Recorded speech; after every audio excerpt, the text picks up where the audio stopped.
نحمدہ ونصلی علی رسولہ الکریم اما بعد۔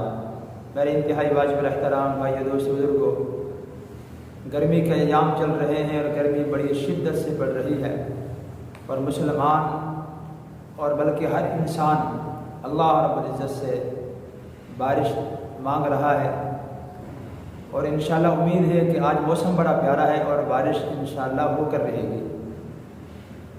بارش کے وقت 3 کام کریں ہم۔ نمبر 1، دعا مانگیں، اللہم سیبا نافعا، اے اللہ اس بارش کو ہمارے لیے نفع مند بنا۔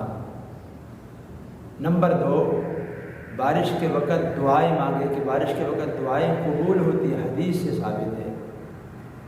نمبر 3، بارش میں اگر ہو سکے تو نہایا جائے، نہا لے بندہ۔ حدیث پاک کا مفہوم ہے، حضرت انس رضی اللہ تعالیٰ عنہ فرماتے ہیں کہ آپ صلی اللہ علیہ وسلم کے ساتھ ہم جا رہے تھے، رستے میں بارش آ گئی، آپ صلی اللہ علیہ وسلم نے اپنا کپڑا اپنی قبر مبارک سے ہٹا لیا بدن سے، اور آپ نہانا شروع ہو گئے، یعنی نہانے لگ پڑے۔ اور ہم سب نے بھی ایسا ہی کر لیا، آپ نے ایسا کیا تو ہم نے بھی ایسا کیا آپ کی اتباع میں۔ تو فرمایا کہ بارش کے اندر غسل کرنا، نہانا بھی بارش کے پانی سے، یہ بھی مستحب ہے، اور آپ صلی اللہ علیہ وسلم سے یہ عمل ثابت بھی ہے۔ 3 کام، نمبر 1 دعا کرنی اللہم سیبا نافعا، نمبر 3 اپنے لیے دعائیں مانگنی، دعائیں قبول ہوتی ہیں، قبولیت کی گھڑی ہے کیونکہ اللہ کی رحمت نازل ہوتی ہے۔ نمبر 3 کہ بارش کے اندر اگر موقع ملے، مناسب ہو تو نہا بھی لیا کریں۔ اللہ سے دعا ہے اللہ ہمیں عمل کرنے کی توفیق نصیب فرمائے۔